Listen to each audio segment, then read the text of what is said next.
سکینہ ہے زندہ ہے سکینہ ہے زندہ ہے زندہ غم سکینہ کو ملے اتنے مسلمانوں سے غم سکینہ کو ملے اتنے مسلمانوں سے سکینہ کو ملے اتنے مسلمانوں سے مر گئی پر نہ کبھی ہاتھ ہٹے کانوں سے ہے غم سکینہ کو ملے اتنے مسلمانوں سے سکینہ کو ملے اتنے مسلمانوں سے۔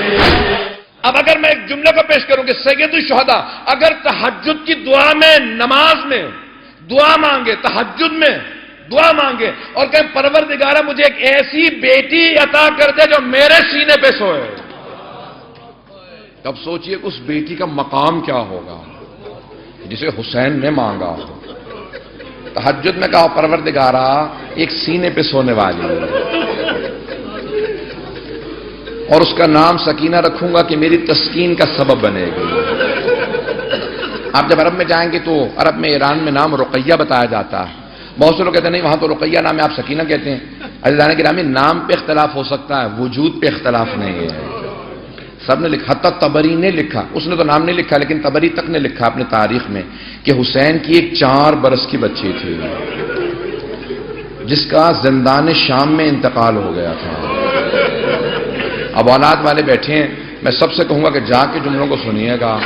مجھے نہیں معلوم ہمیں دوبارہ کب مہلت ملے، کون اگلے برس زندہ رہے کون زندہ نہ رہے۔ سب کے سب آج ذرا کوشش کریں گے کہ کسی ہر آنکھ میں آنسو ہو۔ آج خود امام حسین کو پرسہ دینا، آج سید الشہداء کو پرسہ دینا۔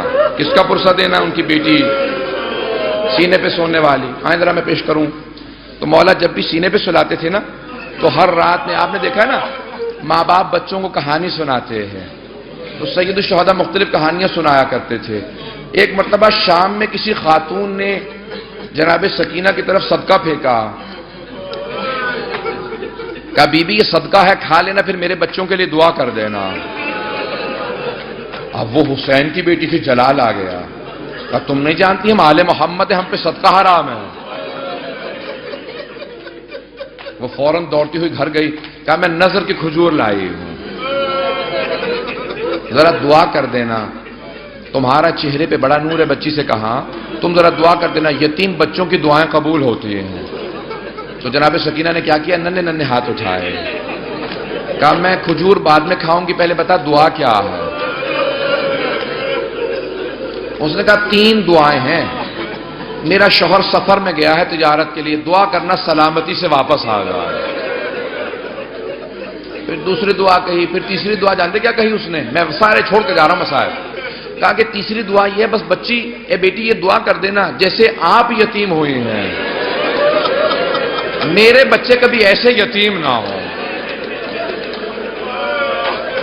اب بی بی کو بہت جلال آیا، حسین کی بیٹی تھی نا، اگر سن سکے میری طرف دیکھ کے سنیے گا۔ تو ایک جملہ کہا پھوپھی اماں میرے بابا جب مجھے سینے پہ سلاتے تھے نا تو ہر رات ایک کہانی سناتے تھے، انبیاء کی کہانیاں سنایا کرتے تھے۔ میرے بابا نے مجھے کہانی سنائی تھی، ایک نبی تھے جن کا اللہ نے قرآن میں تذکرہ کیا ہے، حضرت صالح کا۔ حضرت صالح کی اونٹنی تھی، پھوپھی اماں میرے بابا کہتے تھے کہ ان کی امت نے اس اونٹنی کو قتل کر دیا تھا، لیکن اللہ نے اس اونٹنی کو ایک بچہ دیا تھا۔ پھوپھی اماں میرے بابا کہتے تھے کہ جب اس امت نے اونٹنی کا کوہان کاٹا نا، وہ اونٹنی مر گئی، وہ بچہ پہاڑ پہ چڑھ گیا اور اس نے رو کے سر اٹھایا اور کہا پروردگارہ اس امت پہ عذاب بھیج دے، انہوں نے میری ماں کو مار دیا۔ پھوپھی اماں میرے بابا کہتے تھے اللہ نے امت پہ عذاب نازل کر دیا تھا اس بچے کی بددعا کی وجہ سے، اونٹنی کے بچے کی بددعا سے۔ پھوپھی اماں میں آپ سے ایک سوال کرنا چاہتی ہوں۔ ابھی بھی سمجھ گئے کہ بچی کو جلال آ گیا۔ میرے گھر میں بھی بچیاں ہیں، بیوی کے مسائل پڑھے نہیں جاتے مجھ سے. کہ بیوی کیا بات ہے؟ جناب زینب نے پوچھا بیوی کیا بات ہے؟ کہا پھوپھی اماں میں ایک سوال کرنا چاہتی ہوں، مجھے بس اتنا بتا دیں، اس اونٹنی کے بچے کا مقام زیادہ تھا یا میرا مقام زیادہ ہے؟ کبھی بھی کیا بات ہے؟ کہ پھوپھی اماں میں بد دعا کروں گی آپ آمین کہیے گا. پھوپھی اماں یہ جو تازیان نے مارتے میں ان کے خلاف بد دعا کرنا چاہتی ہوں. جناب زینب نے کہا بی بی بد دعا سے پہلے بابا کے سر کو دیکھ لینا. آپ کے بابا نے بد دعا نہیں کی. اب کیا کہا جناب سکینہ نے؟ اس بی بی سے اس خاتون سے کہا اپنی کھجوریں واپس لے جا، میں ویسے دعا کر دوں گی. اجر و کمر اللہ. بس میں ایک اور جملے کو پیش کروں. بی بی پہ بڑے مسائل، میں سارے مسائل چھوڑتا ہوا گزر رہا ہوں. پتہ نہیں میں آج پڑھ پاؤں گا کہ نہیں پڑھ پاؤں گا. شہادت میں پوری نہیں پیش کر سکوں گا. مجھے نہیں لگتا کہ میں شہادت پڑھ پاؤں گا. جملے سنیں گے. جب شام غریبہ میں جناب سکینہ کو تماچے لگے نا اور بی بی بے ہوش ہو کے گر گئے. آپ نے کبھی دیکھا 3.5 برس کے بچے بے ہوش ہو جا؟ کبھی 3.5 برس کے بچے بے ہوش نہیں ہوتے. انہیں پتہ ہی نہیں ہوتا نہ جانے کتنے تماچے لگے ہوں گے کہ بیوی بے ہوش ہو گئی. جب بے ہوش ہو گئی نا تو چاروں طرف سے بیویوں نے ماتم شروع کیا، آنسو بہنے لگے. جناب سکینہ کے چہرے پہ گرے، ہوش آ گیا. کچھ ہی دیر میں پانی آیا. مجھے نہیں پتا پانی کون لایا. کچھ کہتے ہیں ہور کی بیوہ تھی وہ لے کے آئے. کون لایا مجھے نہیں معلوم، تاریخ سے میرے نزدیک ثابت نہیں، لیکن یہ پتا پانی آیا. جب پانی آیا نا تو جناب سکینہ کو سب سے پہلے پانی پیش کیا گیا. ایک کوزے میں ڈال کے کہا بی بی آپ پانی پی لو. تو جناب سکینہ نے ایک سوال کیا کہ پھوپھی اماں آپ نے سب سے پہلے پانی مجھے کیوں دیا؟ کہا بی بی آپ سب سے چھوٹی ہیں. آپ کیونکہ سب سے چھوٹی ہیں اس لیے آپ کو پانی پیش کیا. اب ایک مرتبہ بی بی سکینہ نے کوزہ ہاتھ میں لیا، مقتل میں اتر گئے. جناب رباب نے آواز دی. جناب زینب نے کہا بیٹی کہاں جا رہی ہو؟ کہا پھوپھی اماں آپ نے کہا کیونکہ میں سب سے چھوٹی ہوں، لیکن مجھ سے چھوٹا میرا بھیا علی اصغر ہے، میں پہلے اصغر کو پانی دوں گی. اجرکم اللہ، اجرکم اللہ. بس بھائی اب شاید آپ برداشت نہ کر سکیں، اس کے بعد میں دعا نہیں کرا پاؤں گا. جب راستے میں چل رہے تھے نا امام سجاد کہتے ہیں میری بہن کے سوالوں نے مجھے بہت رلایا. جب حلب کے قریب ایک مرتبہ رسیاں کھولی نا بیویوں کی تو جناب سکینہ آپ نے دیکھا یتیم بچوں کو بہت شوق ہوتا ہے کوئی سینے سے لگائے، کوئی پیار کرے، خصوصاً اگر کوئی حسین کے پیار کی عادی ہو. تو جیسے بیوی کی رسیاں کھولی نا دوڑتی ہوئی گئی امام سجاد کے گلے میں باہیں ڈال دی. جیسے ہی بیوی نے باہیں ڈالی نا اپنے بھائی کے گلے میں تو امام سجاد نے کہا آہ. جب آہ سنی نا کہا بھیا کیا بات ہے، آہ کیوں کر رہے ہیں؟ کہا بی بی مجھے دھوپ میں بٹھائے رکھتے ہیں، میری زنجیریں گرم ہو جاتی ہیں، جب کوئی ہلاتا ہے نا تو میری کھال اترنے لگتی ہے. اب جب بی بی کو پانی ملا بیوی نے مولا کے زنجیروں پہ ڈالنا شروع کر دیا. کہا بی بی کیا کر رہی ہے؟ کہا بھیا آپ ہی نے تو کہا تھا زنجیریں گرم ہیں، میں زنجیروں کو ٹھنڈا کر رہی ہوں.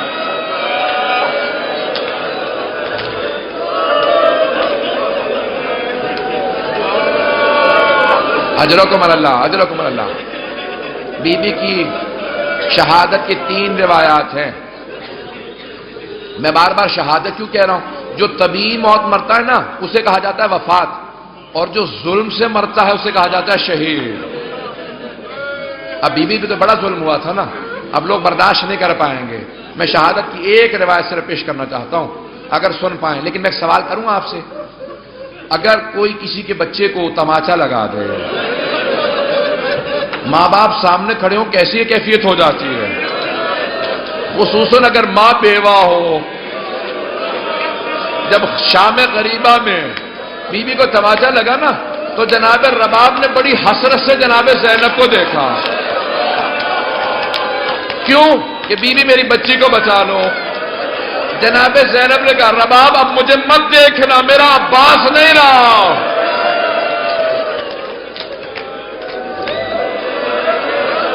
بس بھائی میں نے تمام کر دیا، میں تمام کر رہا ہوں، 5 سے 7 منٹ کی زحمت دوں گا آپ کو، بس سن لیجئے بی بی کی۔ میں شہادت کی 3 روایات ہیں، تینوں نہیں پیش کروں گا، میں یہاں پہ روک کے جملے کو پیش کروں نا۔ اب سے تقریباً 100 برس پہلے سید محسن الامین العاملی نے اعیان الشیعہ میں لکھا، سید ابراہیم دمشقی بہت بڑے عالم دین تھے، ان کی 3 یا صرف 4 بیٹیاں ہی بیٹیاں تھیں، 68 برس کے تھے، 70 سے 2 کم۔ ان کی بڑی بیٹی نے کہا کہ بابا میں نے رات خواب میں دیکھا ہے بی بی سکینہ آئی ہے، کہتی میری قبر میں پانی آ گیا، اپنے بابا سے کہو کہ میری قبر سے پانی نکال دیں۔ تو فوراً سید ابراہیم دمشقی نے کہا کہ بیٹی خبردار اپنی بہنوں کو خواب نہ سنانا، انبیاء کی ائمہ کی قبروں کو کھودنا حرام ہے، ان کے بچوں کی بھی قبروں کو کھودنا حرام ہے، بیٹی اپنی بہنوں کو خواب نہ سنانا، کسی کو خواب نہ سنانا۔ دوسرے دن دوسری بیٹی نے کہا بابا میں نے اس طرح سے خواب دیکھا ہے، ایک چھوٹی سی بچی ہے، وہ میرے خواب میں کہہ رہی تھی اپنے بابا سے کہو میری قبر میں پانی آ گیا، میری قبر کو تعمیر کی ضرورت ہے۔ کہا بیٹی اپنا خواب کسی کو مت سنانا۔ تیسرے دن تیسری بیٹی نے خواب میں دیکھا، یہاں تک کہ خود سید ابراہیم دمشقی کہتے ہیں میں نے خود خواب میں دیکھا، ایک بچی نے کہا کہ سید میں نے تیری بیٹیوں کے ذریعے پیغام بھجوایا تھا، تو نے ان کی بات کو نہیں مانا، میری قبر کی تعمیر کروا دے۔ اب سید ابراہیم دمشقی بہت بڑے عالم دین تھے، سارے دمشق کے علماء کو جمع کیا، کہا کہ اس طرح سے میں نے خواب دیکھا، کہ پھر آپ تعمیر کروائیں، مزدوروں کو جمع کیا، کہا کہ صرف قبر کو کھودنا۔ ایک مزدور نے کہا مجھے کفن محسوس ہو رہا، کہا سب دور چلے جاؤ یہ سید زادی ہے۔ میں جس جملے کو پیش کرنا چاہ رہا ہوں، میں سارے مصائب نہیں پڑھوں گا۔ سید ابراہیم دمشقی کہتے ہیں کہ وہ جو روایت ہے نا کہ یزید نے غسالہ کو بھیجا تھا، کفن کا کپڑا بھیجا تھا، کہ اس روایت کو آئندہ نہ پڑھنا۔ میں کہہ گیا کہ وہ جو اہل سنت کی روایت ہے نا کہ یزید نے کہا غسالہ کو بھیج دو، کفن بھیج دو، حسین کی بچی کو غسل دے دے، کفن دے دیں، کہ اس روایت کو نہ پڑھنا، کہ میں نے کرتے میں لاشا دیکھا ہے، کہ میں نے کرتے میں دیکھا، کہ کانوں میں زخم تھے، کہ ہاتھوں میں نشان تھے رسیوں کے۔ اب بہت سے لوگ اٹھ کے چلے گئے، مجھے پرواہ نہیں ہے، میں 2 جملے پیش کروں گا، اب لوگ برداشت نہیں کر پا رہے، جملے پیش کروں۔ آیت اللہ اشتہاردی نے جو جملے لکھے ہیں، کہا ایک مرتبہ شام کے زندان میں بہت تاریکی تھی، رات کو جناب سکینہ نے خواب دیکھا، خواب میں اپنے بابا حسین کو دیکھا، ایک رو کے جملہ کہا بابا اب مجھے چھوڑ کے مت جانا، بابا شمر نے مجھے بڑے تماچے مارے، بابا میں مسلسل چچا عباس کو پکارتی رہی، میں نے بہت کہا امو میری مدد کو، بابا اب مجھے ساتھ لے جاؤ میں جینا نہیں چاہتی۔ اتنے میں بی بی کی آنکھ کھل گئی، فوراً آواز دی کہ اماں میرے بابا بھی یہیں کھڑے تھے، کہاں ہے میرے بابا مجھے لینے آئے تھے۔ سوگنامہ محمد میں آیت اللہ اشتہاردی کہتے ہیں ساری بیویاں رونے لگی، جب بیوی نے اپنا خواب سنا ہے نا سب بیویاں بلند آواز سے رونے لگی۔ کہ ایک مرتبہ یزید نے آواز سنی، اٹھ گیا، کہ کیا بات ہے یہ کیوں رو رہی ہیں، مجھے آرام کیوں نہیں کرنے دے رہی؟ کہ ایک بچی ہے بار بار کہتی مجھے اپنے بابا کے پاس جانا۔ کہ کون ہے اس کا باپ؟ کہ وہ حسین کی بیٹی ہے۔ کہ جاؤ حسین کا سر دے دو۔ ایک تشت میں سر سید الشہداء کو رکھا، اس پہ ایک کپڑا ڈالا، جب تشت لائے ساتھ میں ایک مشل تھی، ایک چراغ تھا، بی بی نے ایک مرتبہ مشل کو، ایک مرتبہ اس تشت کو آتے دیکھا، بی بی نے کہا مجھے کھانا نہیں چاہیے، مجھے کوئی پیاس نہیں، بھوک نہیں ہے، مجھے بابا کے پاس جانا۔ اس نے تشت سے کپڑا ہٹایا، بی بی نے بابا کے سر کو دیکھا، کہا بابا جب خیمے سے گئے تھے آپ کی رگیں کٹی ہوئی نہیں تھی، بابا میری محبت کا واسطہ میرے پاس آ جاؤ۔ ایک مرتبہ تشت سے سر اٹھا، بی بی نے آغوش میں لیا، اپنے گال کو امام حسین کے رخسار پہ رکھا، کہ بابا مجھے لے جاؤ،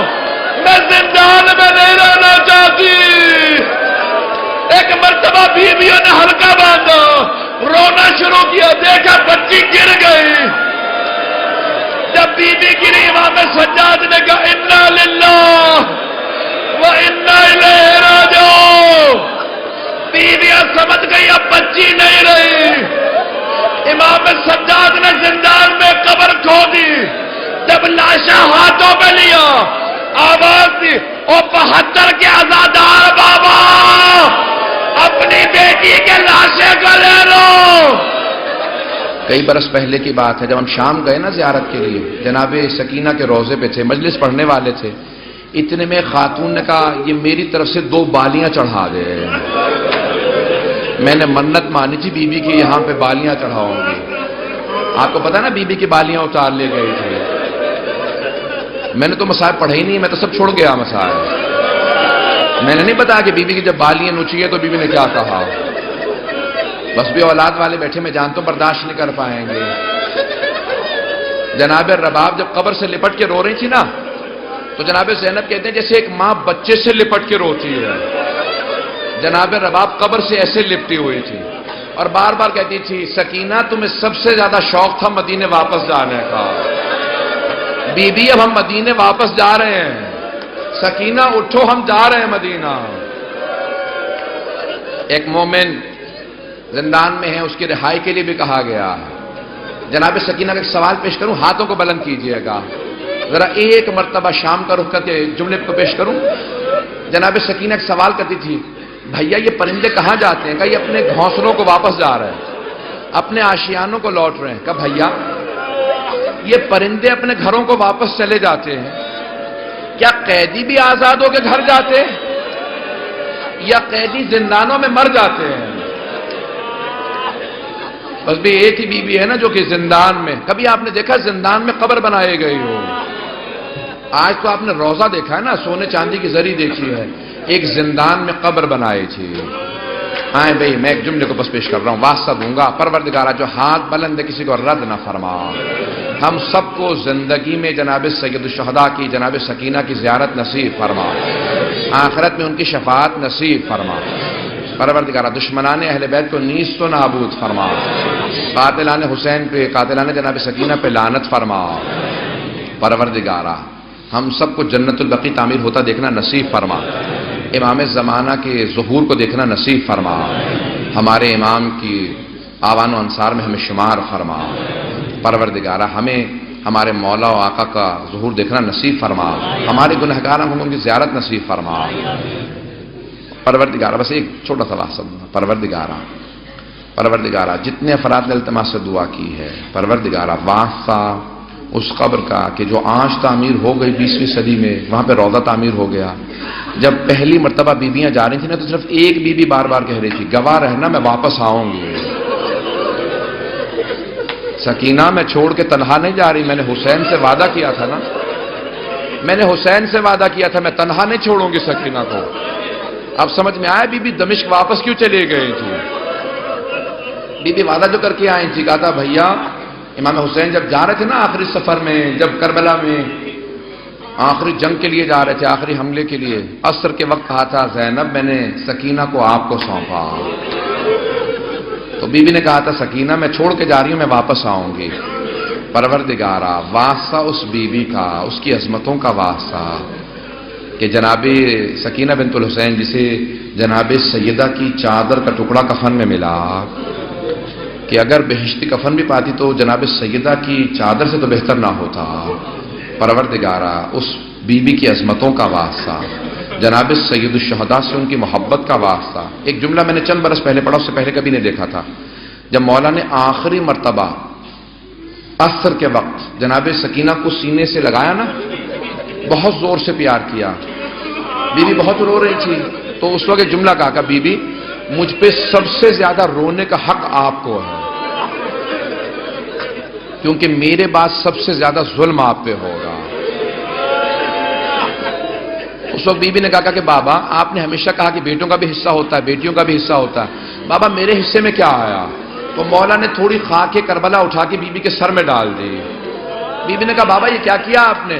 کہا بیٹی آپ کے حصے میں اسیری آئی ہے، شام کی قید آئی ہے، یتیمی آئی ہے، پروردگارہ اس بی بی کی عظمتوں کا واسطہ ہماری مسورات کے پردے کی حفاظت فرما، پروردگارہ دشمنان اہل بیت کو نیست و نابود فرما، پروردگارہ ہمارے مقامات مقدسہ کی حفاظت فرما، نجف و کربلا کی، کاظمین کی، بلد کی شام کے تمام روضوں کی، سامرہ کی حفاظت فرما، پروردگارہ صرف آخر دعا کو پیش کروں گا، پروردگارہ تجھے واسطہ ہے بی بی کی عظمتوں کا، ہمیں ساری ہماری زیارات کو دوبارہ زیارت کرنا نصیب فرما اور ہماری تمام زیارات کو آزاد فرما، دشمنوں کے شر سے محفوظ فرما۔